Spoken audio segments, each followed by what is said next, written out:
Halo semua, pada kesempatan kali ini kami dari kelompok 8 ingin membahas tentang perencanaan basis data untuk kopi kenangan. Oke. Berikut ini anggota kelompok kami, ada Vincent Ahosius, saya sendiri Muhammad Rizky Munafiansyah, ada Ervina Meriska Nur Amelia, dan Testia Behaki Slamadin. Oke, next slide. Berikut ini adalah daftar isi yang akan kami bahas pada presentasi kita kali ini. Yang pertama itu ada pendahuluan yang terdiri dari latar belakang, tujuan, dan manfaat. Yang selanjutnya bab 3, perencanaan basis data yang terdiri dari tinjauan instansi terkait, proses bisnis atau proses kerja, entity relationship diagram atau ERD, dan normalisasi. Dan yang terakhir ada implementasi yang terdiri dari struktur tabel, konstruksi tabel, relasi tabel, dan desain input dan outputnya. Yang pertama kita akan membahas latar belakang. Dalam era digital ini, kopi kenangan, jaringan lokal kedai kopi yang didirikan pada tahun 2017 di Jakarta, menghadapi tantangan signifikan dalam mengelola data seiring pertumbuhannya teknologi.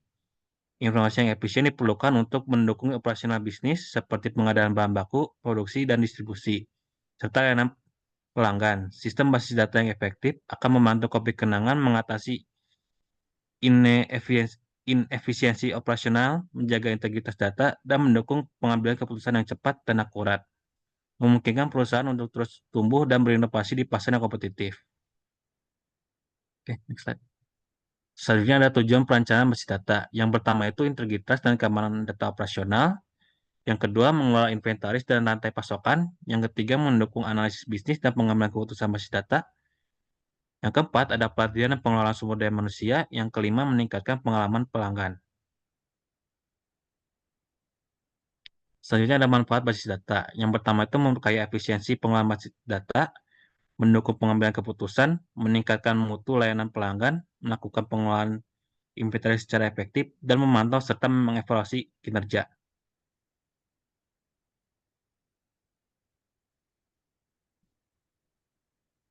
Selanjutnya ada tinjauan instansi terkait. Yang pertama itu profil Kopi Kenangan. Kopi Kenangan adalah sebuah perusahaan yang didirikan pada tahun 2017 dengan kantor pusat berlokasi di Jakarta, Indonesia.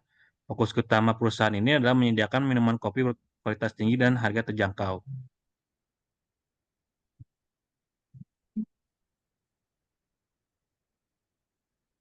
Selanjutnya, deskripsi singkatnya, Kopi Kenangan adalah jaringan kedai kopi yang berkembang pesat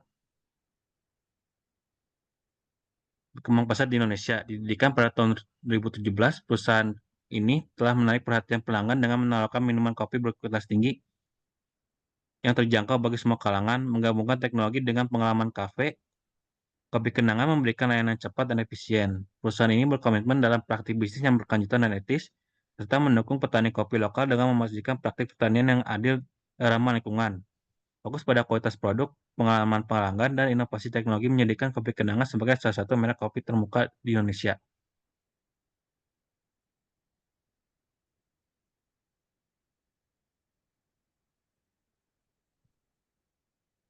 Selanjutnya ada visi dan misinya. Yang pertama itu, visinya itu menjadikan merek kopi termuka di Asia Tenggara dengan menawarkan pengalaman kopi terbaik bagi semua orang. Dan yang selanjutnya ada misinya, yaitu untuk pelanggan menyediakan minuman kopi berkualitas tinggi dengan harga terjangkau dan pelayanan cepat serta ramah. Yang kedua, untuk karyawan itu menjadikan tempat kerja yang inspiratif dan mendukung pengembangan karir. Yang ketiga, untuk komunitasnya berkontribusi positif terhadap masyarakat dan lingkungan melalui inisiatif berkelanjutan. Dan yang terakhir itu pemegang saham mencapai pertumbuhan yang berkelanjutan dan profitabilitas melalui inovasi dan kualitas.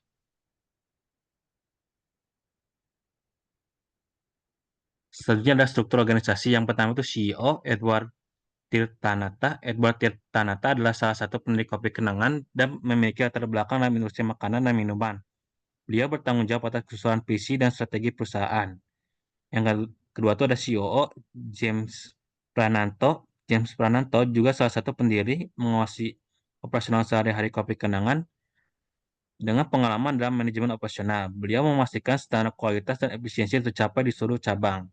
Dan yang ketiga ada CFO Cynthia Chairunisa sebagai Chief Financial Officer mengelola keuangan perusahaan. Dengan latar belakang keuangan yang kuat, beliau bertanggung jawab atas perencanaan keuangan, analisis, dan pelaporan. Selanjutnya akan dijelaskan oleh rekan saya. Berikutnya ada proses bisnis. Di sini ada pengadaan bahan baku. Kopi Kenangan bekerja dengan pemasok lokal dan internasional untuk memastikan biji kopi berkualitas tinggi dan bahan baku lainnya. Mereka mendukung praktik pertanian yang berkelanjutan dan etis untuk memastikan bahwa setiap biji kopi yang digunakan memenuhi standar kualitas tinggi yang ditetapkan oleh perusahaan. Kemudian ada produksi dan distribusi. Kopi Kenangan sendiri memiliki sistem distribusi yang efisien untuk memastikan bahan baku didistribusikan dengan cepat dan aman ke semua gerai di seluruh Indonesia.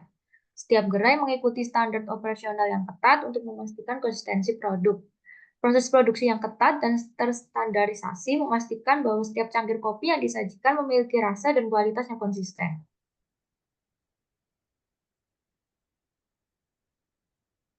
Kemudian ada pelatihan karyawan. Kopi Kenangan memiliki program pelatihan ekstensif untuk semua level karyawan, dimulai dari barista hingga manajernya. Pelatihan mencakup keterampilan teknis, pengetahuan tentang kopi, dan pelayanan pelanggan. Program ini dirancang untuk memastikan bahwa setiap karyawan memiliki kemampuan yang diperlukan untuk memberikan pengalaman yang konsisten dan memuaskan bagi pelanggan. Kemudian ada pengalaman pelanggan. Kopi Kenangan berfokus pada memberikan pengalaman pelanggan yang nyaman dan menyenangkan. Mereka mengimplementasikan teknologi seperti aplikasi mobile untuk pemesanan dan pembayaran yang memudahkan proses bagi pelanggan. Fitur-fitur seperti pemesanan sebelumnya, program loyalitas, dan promosi eksklusif melalui aplikasi mobile membantu meningkatkan kepuasan dan keterlibatan pelanggan. Kemudian yang terakhir ada tanggung jawab sosial perusahaan. Kopi Kenangan terlibat dalam berbagai inisiatif sosial dan lingkungan, termasuk program donasi makanan, dukungan terhadap pendidikan, dan kampanye keberlanjutan. Mereka juga berpartisipasi dalam berbagai kegiatan sosial untuk mendukung komunitas lokal. Program-program CSR, Corporate Social Responsibility ini mencakup berbagai aspek seperti pengurangan limbah, penggunaan bahan ramah lingkungan, dan partisipasi aktif dalam kegiatan amal dan komunitas.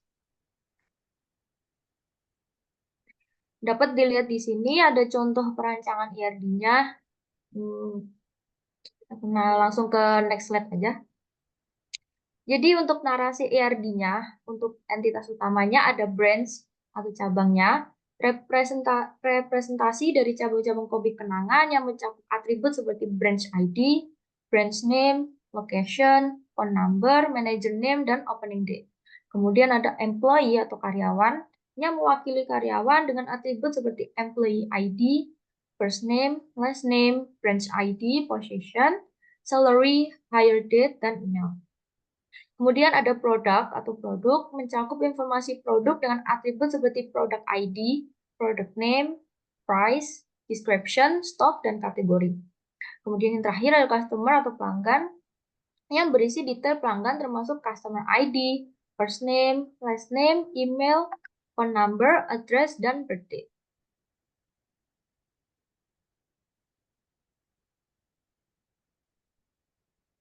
Kemudian di sini ada juga order atau pesanan untuk menyimpan informasi tentang pesanan dengan atribut seperti order ID, order date, customer ID, branch ID, employee ID, total price, payment method, dan status. Kemudian ada order details atau detail pesanan, berisi detail setiap item pesanan dengan atribut order details ID, order ID, product ID, quantity, price, diskon, dan note. Kemudian ada suppliers atau pemasok, mencakup informasi pemasok dengan atribut supplier ID, supplier name, contact phone, address, dan email.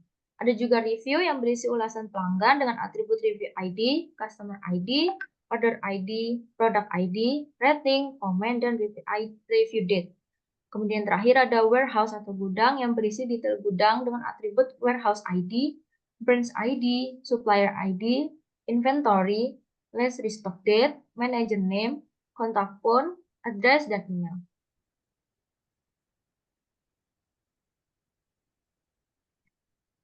Kemudian di sini ada relasi antar entitas.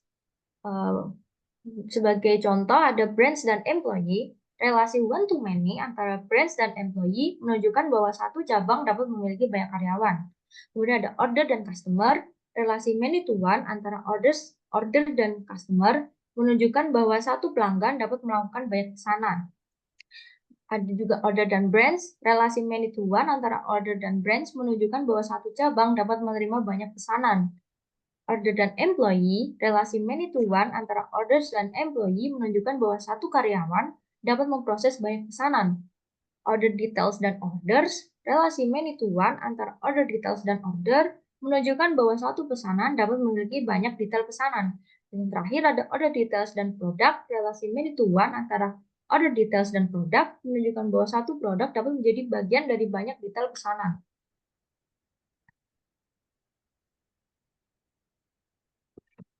Kemudian di sini ada juga review dan customer, relasi many-to-one antara review dan customer yang menunjukkan bahwa suatu pelanggan dapat memberikan banyak ulasan. Kemudian ada review dan orders, relasi many-to-one antara review dan orders menunjukkan bahwa satu pesanan dapat memiliki banyak ulasan. Kemudian ada reviews dan produk, relasi many-to-one antara review dan produk menunjukkan bahwa satu produk dapat menerima banyak ulasan. Warehouse dan branch, relasi one-to-one antara warehouse dan branch menunjukkan bahwa setiap cabang memiliki satu gudang. Dan yang terakhir, warehouse dan supplier, relasi many-to-one antara warehouse dan suppliers menunjukkan bahwa satu pemasok dapat menyediakan barang untuk banyak gudang. Untuk atribut khususnya sendiri, ada atribut kunci atau primary key yang digunakan untuk mengidentifikasi entitas secara unik seperti branch ID, employee ID, product ID, customer ID, order details ID, supplier ID, review ID, dan warehouse ID. Kemudian ada juga atribut kunci asing atau foreign key, menghubungkan entitas dengan entitas lainnya seperti branch ID di tabel employee yang mengacu pada branch ID di tabel branch.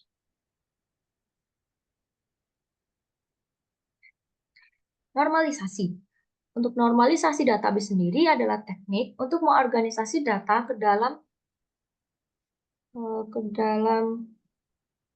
tabel-tabel guna memenuhi kebutuhan pengguna dalam suatu organisasi. Tahapan normalisasi sendiri meliputi bentuk tidak normal, unnormalized form, bentuk normal pertama 1NF, bentuk normal kedua 2NF, dan bentuk normal ketiga 3NF. Bentuk tidak normal atau unnormalized form UNF pada tahap ini, semua data dikumpulkan tanpa memperhatikan duplikasi dan redundasi. Data disimpan dalam satu tabel besar yang berisi semua informasi yang diperlukan. Misalnya, tabel 1F mungkin berisi informasi tentang cabang, karyawan, produk, pelanggan, pesanan, detail pesanan, pemasok, ulasan, dan gudang dalam satu tabel. Tahap ini bertujuan untuk mengumpulkan semua data yang mungkin akan dinormalisasi di tahap selanjutnya. Untuk slide selanjutnya bisa dilanjutkan oleh rekan saya. Baik, ada kedua itu ada bentuk nama pertama atau first normal form 1NF. Merupakan tahap awal dari proses normalisasi data yang bertujuan untuk menghilangkan redundansi dan memastikan data disimpan secara terstruktur. Dalam 1NF, tabel harus memenuhi beberapa kriteria. Setiap kolom harus mengandung nilai atomik, yang berarti setiap kolom hanya boleh berisi satu nilai. Ini memastikan bahwa informasi tentang cabang, karyawan yang bekerja di cabang tersebut, produk yang dijual, detail pelanggan, pesanan yang dilakukan, rincian setiap pesanan, pemasok yang menyediakan barang, ulasan dari pelanggan, dan informasi gudang dipecah dan menjadi kolom-kolom individual. Selain itu, setiap kolom harus berisi tipe data yang konsisten, dan setiap baris dalam tabel harus unik. Biasanya dicapai dengan kunci utama atau primary key. Dengan memenuhi kriteria ini, tabel di 1NF mengurangi redundansi dan duplikasi data yang ada dalam tahap UNF, sehingga data lebih mudah dikelola dan diolah. Yang ketiga ada bentuk normal kedua atau second normal form atau 2NF. Pada tahap ini, tabel harus memenuhi syarat 1NF dan semua atribut dan kunci harus bergantung sepenuhnya pada kunci utama. Artinya, setiap atribut dalam tabel harus bergantung pada seluruh kunci utama, bukan hanya sebagian dari kunci utama. Misalnya, dalam tabel Order Details, setiap detail pesanan harus bergantung sepenuhnya pada ID pesanan dan ID produk, bukan hanya salah satunya. Ini menghilangkan ketergantungan sebagian dan membuat struktur data lebih efisien. Yang terakhir ada bentuk nomor ketiga atau Third Normal Form 3NF. Pada tahap ini, tabel harus memenuhi syarat 2NF dan semua atribut non-kunci tidak boleh bergantung pada atribut non-kunci lainnya. Atau dengan kata lain, tidak ada ketergantungan transitif. Contohnya, dalam tabel warehouse, informasi tentang manajer gudang, kontak, dan alamat dipisahkan ke tabel terpisah, yaitu tabel warehouse details. Untuk menghilangkan ketergantungan transitif, ini memastikan bahwa setiap atribut dalam tabel hanya bergantung pada kunci utama, sehingga mengurangi redundansi dan meningkatkan konsistensi data. Berikut adalah hasil akhir dari 3NF yang telah kita buat. Pertama ada tabel friends yang berisi friends ID, friends name, location, phone number, manager name, dan opening date. Yang kedua ada tabel employee yang berisi employee ID, first name, last name, reference ID, position, salary, hire date, dan email. Yang ketiga ada tabel produk yang berisikan product ID, product name, price, description, stock, kategori. Yang keempat ada tabel customer yang berisikan customer ID, first name, last name, email, phone number, address, dan birth date. Yang tabel kelima ada tabel order yang berisikan dengan order ID, order date, customer ID, reference ID, employee ID, total price, payment method, dan status. Yang keenam ada table order details yang berisikan order details ID, order ID, product ID, quantity, price, discount, dan notes. Yang ketujuh ada tabel supplier yang berisikan supplier ID, supplier name, contact phone, address, dan email. Yang kedelapan ada tabel review yang berisikan review ID, customer ID, order ID, product ID, rating, dan comments. Selanjutnya akan dijelaskan oleh rekan yang saya. Untuk selanjutnya yang tabel ke-9 yaitu ada tabel warehouse yang berisikan warehouse ID, branch ID, supplier ID, inventory, last restock date, manager name, contact phone, address, dan email. Next.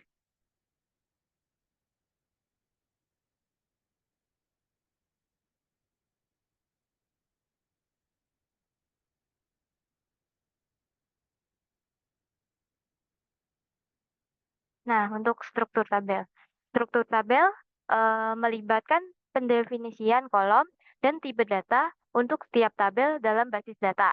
Setiap tabel dirancang untuk menyimpan data spesifik yang terkait dengan berbagai aspek operasional kopi kenangan. Berikut adalah beberapa tabel utama beserta struktur umumnya, yaitu yang pertama ada branch, cabang. Tabel ini menyimpan informasi tentang setiap cabang kopi kenangan, termasuk ID cabang, nama cabang, lokasi, nomor telepon, nama manajer, dan tanggal pembukaan. Terus yang kedua ada employee atau karyawan. Tabel ini berisi detail tentang karyawan, termasuk ID karyawan, nama depan, nama belakang, ID cabang tempat mereka bekerja, posisi, gaji, tanggal perekrutan, dan email. Terus yang ketiga ada produk. Tabel ini menyimpan informasi produk, termasuk ID produk, nama produk, harga deskripsi, stok, dan kategori. Next.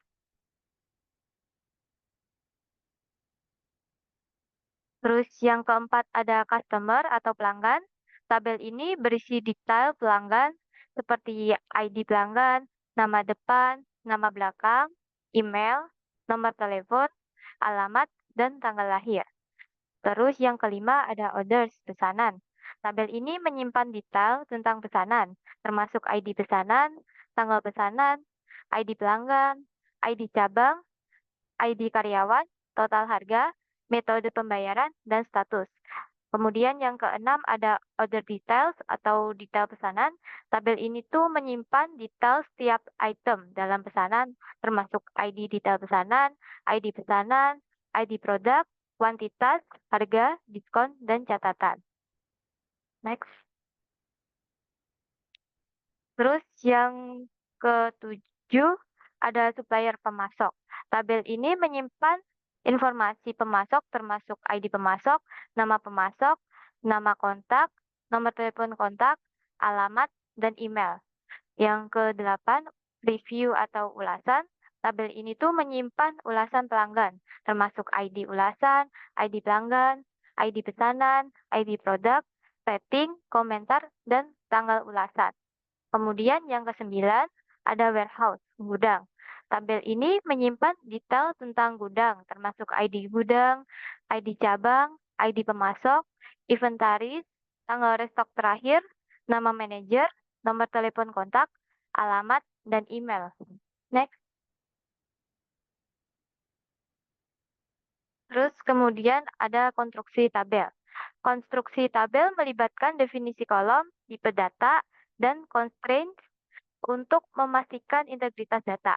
Berikut adalah contoh konstruksi beberapa tabel. Yang pertama ada tabel branch, cabang, SQL, create tabel branch, buka kurung, branch ID, integer, auto, underscore increment primary key, branch name, varchar dalam kurung 100, not null, location, varchar dalam kurung 100, not null, phone number, varchar dalam kurung 20, not null. Kemudian ada manager name, varchar dalam kurung 100, kemudian opening date, period unique dalam kurung branch name, location, tutup kurung titik koma. Next. Terus yang kemudian ada tabel employee atau tabel karyawan, itu SQL-nya create table employee, buka kurung, employee ID, integer, auto increment primary key. Kemudian ada first name, varchar dalam kurung 50, not null, last name, varchar 50, dalam kurung 50, not null, branch ID, integer, position, varchar dalam kurung 50, terus ada salary desimal, dalam kurung 10,2, cek salary kurang dari sama dengan 0, lebih dari sama dengan 0, hire date, terus kemudian email varchar dalam kurung 100, foreign key dalam kurung branch ID, reference branch dalam kurung branch ID, on delete, set null, on update cascade, tutup kurung titik koma. Next. Kemudian ada relasi tabel. Relasi antar tabel didefinisikan menggunakan foreign case yang menghubungkan tabel-tabel terkait untuk memastikan integritas referensial dan konsistensi data. Berikut adalah beberapa contoh relasi tabel. Ada relasi tabel orders pesanan. Yang pertama, create table orders, buka kurung, order ID, integer auto increment, primary key, order date, time not null, default current timestamp, customer ID integer, branch ID integer, employee ID integer, total price desimal dalam kurung 10,2 payment method varchar dalam kurung 50, not null, default tanda petik cash, status varchar dalam kurung 50, not null, default tick pending, foreign key dalam kurung customer ID, reference customer dalam kurung customer ID, on delete, set null, on update cascade, foreign key branch dalam kurung branch ID, reference branch dalam kurung branch ID on delete set null on update cascade, for range key dalam kurung employee ID, reference employee dalam kurung employee ID on delete set null on update cascade, tutup kurung titik koma. Next. Kemudian ada relasi tabel order details atau detail pesanan itu yang pertama create table order details, buka kurung order details ID integer auto increment primary key, order ID integer, product ID integer, quantity integer check quantity lebih dari 0, primary decimal buka kurung 10,2 tutup kurung koma. Terus kemudian ada diskon desimal dalam kurung 5,2, cek diskon lebih sama dengan 0, not text, foreign key dalam kurung order ID, reference order dalam kurung order ID on delete cascade on update cascade. Kemudian foreign key product dalam kurung product ID, reference product dalam kurung product ID on delete cascade on update cascade tutup kurung titik koma. Next. Desain input dan output. Desain input mencakup formulir dan antarmuka pengguna yang digunakan untuk memasukkan data ke dalam basis data. Desain output mencakup laporan dan tampilan data yang dihasilkan dari basis data untuk mendukung pengambilan keputusan dan analisis bisnis. Contohnya adalah yang pertama ada input data, formulir online untuk pendaftaran pelanggan, pemesanan produk, dan pengelolaan inventaris. Formulir ini dirancang agar user-friendly dan efisien untuk digunakan oleh karyawan. Yang kedua ada output data, yaitu laporan penjualan harian, analisis inventaris, dan ulasan pelanggan. Laporan ini dihasilkan dari basis data untuk memberikan informasi yang relevan dan berguna bagi manajemen dalam mengambil keputusan. Next slide.